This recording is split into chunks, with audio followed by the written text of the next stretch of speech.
All right, in this video, we're going to go over how to solve logarithmic equations. All right, so just to review before break, so this is a couple Thursdays ago, all right, we looked at solving exponential equations where we rewrote the bases to be the same base. We're going to practice that again this coming Tuesday, okay?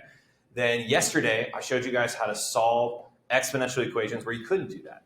And you had to use either log, like L-O-G log, or ln, which stands for the natural log, right? So those are kind of the ways we did it yesterday. So Layla, if you want to watch that video, it's posted on Classroom, all right?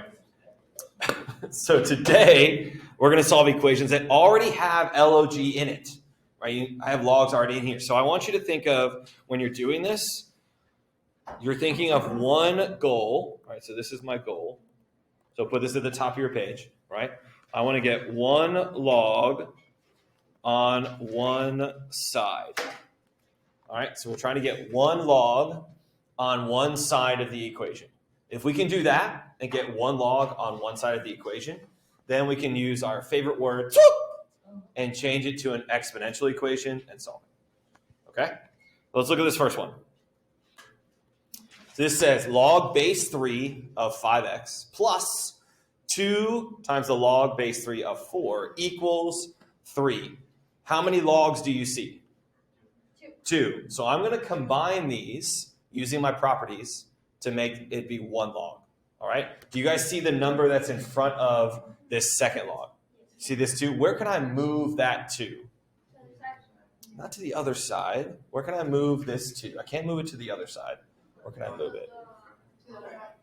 It's already in the front. It's already in the front of this log. Somebody said to above what? An exponent where? Of what number? The 4. I love it. So you're going to write this as log base 3 of 4 squared. So see where I move that? So I move it to be a power. Ever see that? That's called our power property. Okay? Bring down the other one. Bring down the 3. Everyone good so far? What is 4 squared? 16.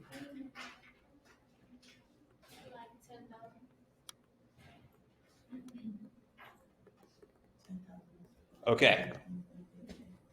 Remember to raise your hand if you have a question about anything I'm doing. Okay.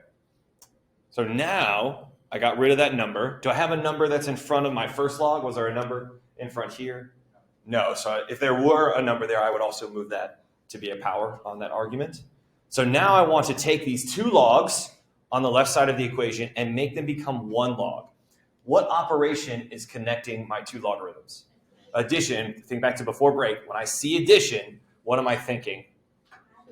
No, what am I thinking? Multiplication. What up? So I'm going to write one log with that base of 3, but my new argument is going to be 5x times 16.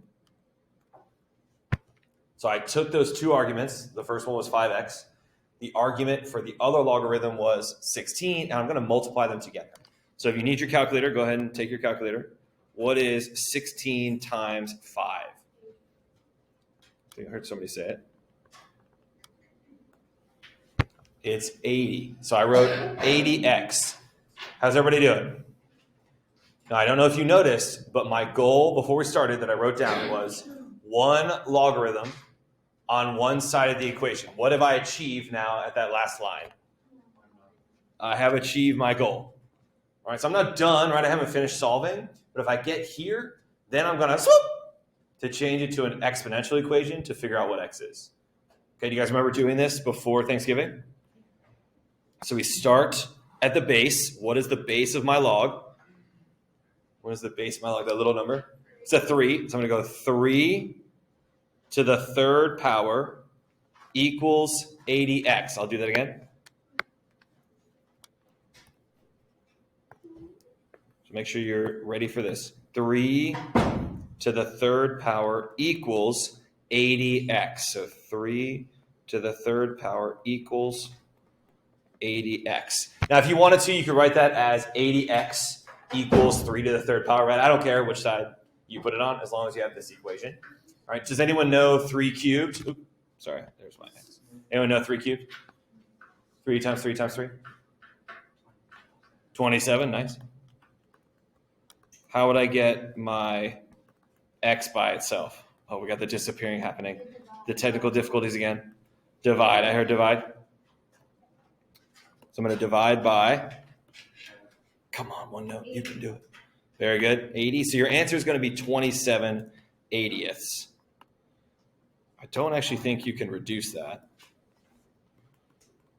And I think Delta Math will accept fractions, but if it doesn't, you can make that a decimal. Can you reduce that at all? I don't think so either, because 9 times 9 is 81, not 80. So this is it. Awesome. Questions? That's the first one. Yes, Linda. Yeah, go ahead. 1 star.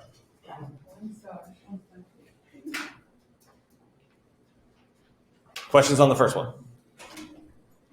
Okay, I'm going to go to number 2. Now, number 2 is almost identical, but what you should notice is what is the symbol in between my 2 logs?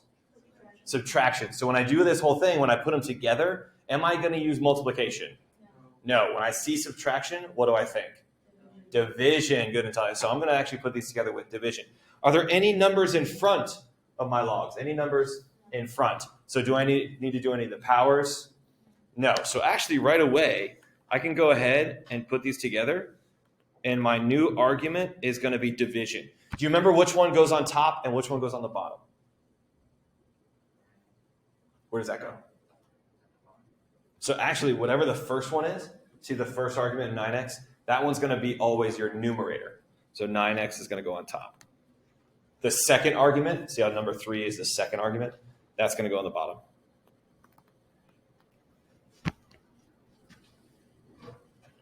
Now, can we reduce 9x over 3?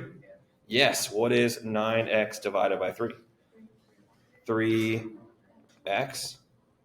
And what have I achieved at this point? 1 log on one side of the equation. So I'm ready for swoop. Oh my gosh, you have a pop quiz? Man, pop quizzes are... First, how do you know you have a pop quiz? Because he told us. Okay, so it's not a pop quiz. You might Okay, because pop quizzes are just... He's throwing shade. But people that do pop quizzes. Not cool. All right, ready? So here goes. Swoop, 7 to the second power equals 3x. 7 to the second power equals 3x. Do you guys know 7 squared? Yep, 49. Good. And how do I isolate my x? Divide by 3. That's going to be x equals 49 thirds. And I don't think 3 can go into that. So again, you can leave it like this. If Delta Math says it's wrong, then you can write it as a decimal. No, the decimal would be 16.3 repeating, right? Because 16 times 3 is 48 with 1/3 left, so 16.3 repeating. yeah, she was asking how to get the decimal. Oh, just go into your calculator, type 49 over 3. When it does it again, remember the button that's next to, I think, the answer, is it above or to the left? Oh, it's above the enter key. It has like the little 2 arrows. You click that, it'll change it from a fraction to a decimal, and vice versa. So if you typed in 0.5 and hit that button, it'll change to a fraction. I told her to divide it. You could also divide it. That's fine. I mean, that's what fractions Wait, are. that is so cute. You're welcome. Wait, what? 5 stars. 5 stars. It's because we didn't know that. Okay, you make it a fraction. Oh, I know. Learn something new every day. And then you press enter. It's going to be the same exact fraction, but press the 2 arrows on top of the enter key, and it'll change it. Yeah, that's cool. Hashtag cute. Okay. Ready for the last one? For Gabriel. One more, and then then I'm gonna let you guys try. All right. The last one. First thing I notice is what operation is between my 2 logarithms? Subtraction. So I will eventually be doing division, division, right? And then what I notice is my first log doesn't have a power, right? Doesn't have a number in front to become a power. Does this one have a number in front? Yeah. Yes, so I need to move this 3 to the back of this one. Whoa. To become 7 cubed.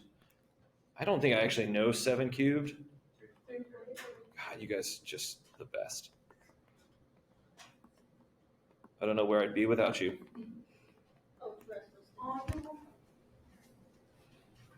So we have the log base 2 of 5x. Notice that hasn't changed, all right? But we have the 7 cubed becomes 343. Yeah, go ahead.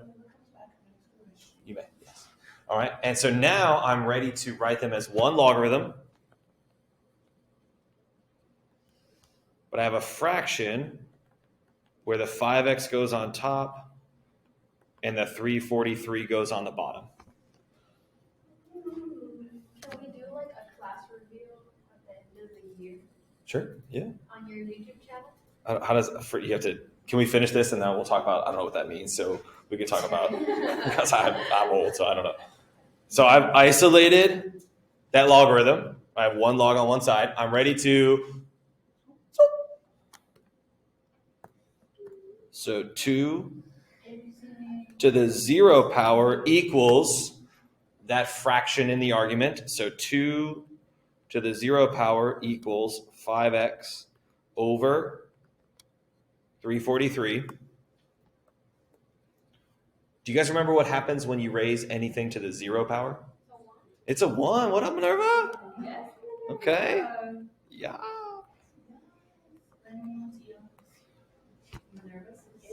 So if this is equal to a 1, and I want to isolate for 5x, do you see how my 343 is in the bottom? I want to move that over with multiplication. So I'm going to multiply both sides by 343. So that'll make the 343 times 1 become 343.